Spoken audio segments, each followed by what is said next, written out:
What's going on, Bears fans? Welcome to another episode of Chicago Bears Central, your number one spot for everything Chicago Bears related. On today's episode, we're going to talk about some of the fallout from the Bears game against the New York Jets, in which we've lost a bunch of players to injury. One that's probably going to be out for the rest of the season. We're also going to talk about some of the studs, some of the duds in that game against the New York Jets. We're going to get into all that and more right after this. You are now tuned in to Chicago Bears Central, your number one place for all Chicago Bears news and content. All right, Bears fans. So last night, the Bears got blown out by the New York Jets. While they did look pretty good in the first half, right? There were some solid things that you thought that they may be able to build upon in that second half and going into, in the second half from the first half. But that just did not happen. The Bears got completely blown out. They got decimated 31-10. But outside of just the decimation with the score-wise, there was decimation on the field in which the Bears lost some key players to injuries. And the first one that we're going to talk about is, of course, Darnell Mooney, who seems like he is going to have season-ending ankle surgery. So that's it. No more Darnell Mooney, looks like, for the rest of the season. And while they have not, quote-unquote, confirmed it yet, all sources do confirm it, Darnell Mooney is going to be missing the rest of the season. So that's definitely tough for the Chicago Bears. Darnell Mooney, we know, even though he hasn't had quite the impact that I think a lot of us thought that we were going to see from Darnell Mooney. And impact is not right. And not some of the production that we hope to see from Darnell Mooney at the start of the season. It sucks to lose him for the team's remaining games. And we got 5 games left on this season, and this is going to be a tough 5 games to watch, especially without now Darnell Mooney. We still don't know what that long-term prognosis is with Justin Fields, if he's going to be held out more games or not. Khalil Herbert's already going to be out for the majority of the rest of the games on top of that. And then we also lose Eddie Jackson. Eddie Jackson, who's been having a pretty nice bounce back year for the Chicago Bears, now also has an injury. We don't know the severity of his injury quite yet. It doesn't, at least not something that's come out so far, that it seems to be something that may end his season. But because it was a non-contact injury, that's where it brings the most concern. Right now, they're calling it a foot injury. And so we don't have any updates other than that. I know Bobby at the postgame show had mentioned that he was worried that it may be an Achilles type injury, and hopefully it's not, because those take a long time for a while. So, it's if Eddie Jackson also suffers some type of injury that going into what could be a contract year, that's a major injury, could definitely play a part into that for him, as well as Darnell Mooney. We'll see, as I think we are going to get some updates, hopefully, over the course of today of what those injuries look like for those two players. It doesn't look good. It doesn't look promising. Non-contact injury for Eddie Jackson. Just to me, in my mind, shapes up that it's probably going to be something major. So do not be surprised at all if we also get some major injury news when it comes to Eddie Jackson. On top of that, Riley Reiff also showed an injury, kept him out in the game. Riley Reiff, who really hasn't given the Bears much over the course of the season, hasn't done what I think a lot of people thought that he would be able to do coming into that. And then also Cruikshank. Also, injury for him as well, which is already thinner, with Jaquan Brisker already out with the concussion. Eddie Jackson out. Our secondary is going to be trash for the rest of the season.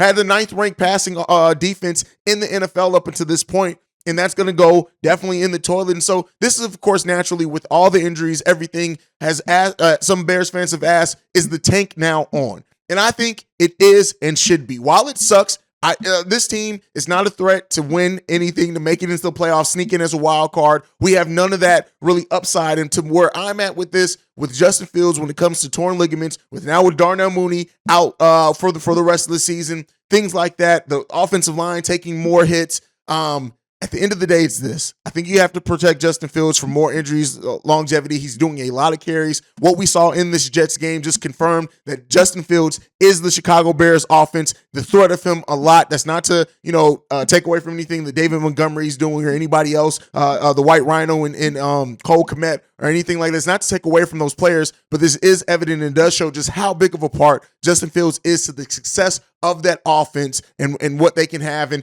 yeah, it's going to be tough. It's going to be ugly to see us not have these players in, especially if Justin Fields does not play again next week against the Green Bay Packers. But at the end of the day, should the tank be on? I do think so. When you look at Will Anderson Jr., Jalen Carter, these are generational defensive linemen that can come in on the edge and really do some things for the Chicago Bears for sure. So with that being said, I say this, the tank needs to be on, in my opinion. And then even if you can get more assets, trade down, things like that, it just opens up even more for the Chicago Bears team as they look with the most salary cap next offseason as well to really add to this team. You don't want to suffer any more injuries. You don't want to go through anything else like that, putting your quarterback out there with an offensive line that just has not been able to protect him. Justin Fields leading the league in sacks. This is what you want to get away from. It's been a tough year to watch. It's been a year of some growth. It's been a year of proving some things for Justin Fields and this offense of what they can be. Luke Getsy, this coaching staff really setting the new tone, setting the new culture. It's been a good year for things like that. Has not been a good year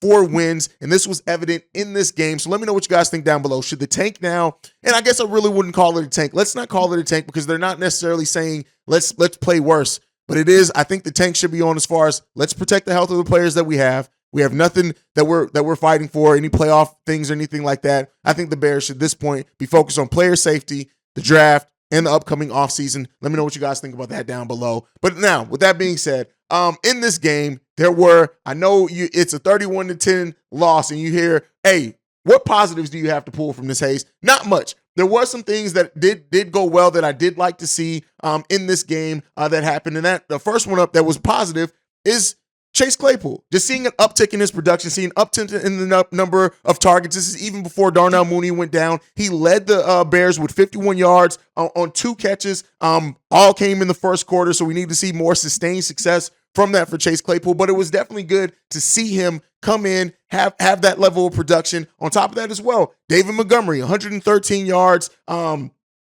79 yards and rushing on 14 carries, and then 34 yards in the passing game on 3 catches. It was good to see David Montgomery have this type of game because it really has been a while since we've seen David Montgomery really be a weapon in both the passing and the rushing offense to this level. He's always been in there, always been a major part of the success, but those raw numbers, definitely good to see from Darnell Mooney. And then on top of that, the continued progression of Jack Sanborn leads the league in tackles over the course like the last 3 or 4 weeks, which is crazy. He had another very good standout performance. He missed a tackle on a touchdown, which is definitely evident, but he led the Bears with 15 tackles. He's just a playmaker, and being able to see Jack Sanborn and his rise has been really, really, really good as well, and I love seeing that. On top of him as well, Darren Evans having a really good game, passing up Treston Ebner in that depth chart, and it was good. He accounted for 67 total yards, 34 yards on 9 catches, and on 9 carries, I should say, and 1 catch for 33 yards.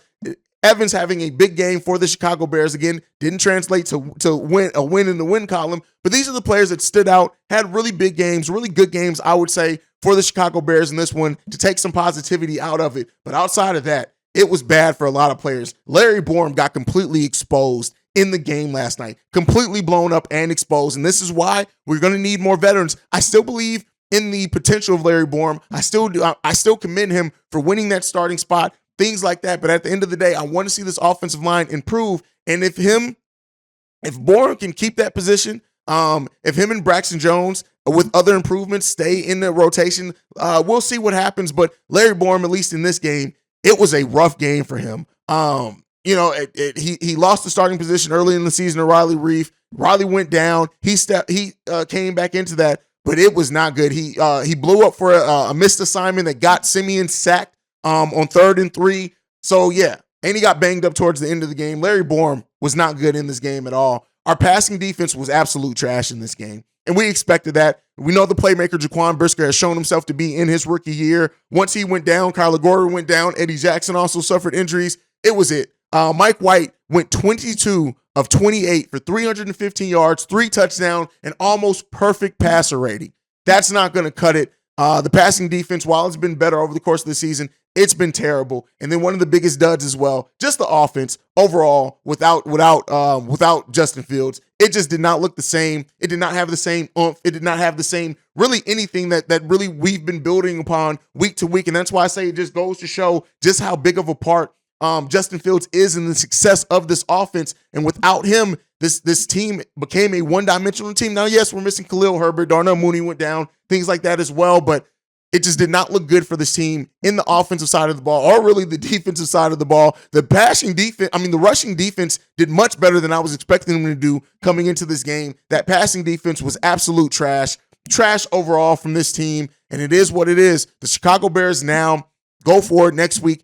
We were labeling as our Super Bowl against the Green Bay Packers. completely banged up, missing some key players. It's going to be an ugly game against the Packers. It's going to maybe ugly rest of the season for the Chicago Bears. But let me know what you guys think about everything down below. Make sure you're following the show at Shy Bears Central. You can send us any feedback, questions, comments, concerns, ChicagoBearsCentral@gmail.com. Lastly, if you want to leave a text and our voicemail for our mailbag episodes, the number to do so, 773-242-9336. We are the number one spot for everything Chicago Bears related. And like I like to end every episode on, bear down. Love you guys. Peace, y'all. This has been a presentation of the Break Media.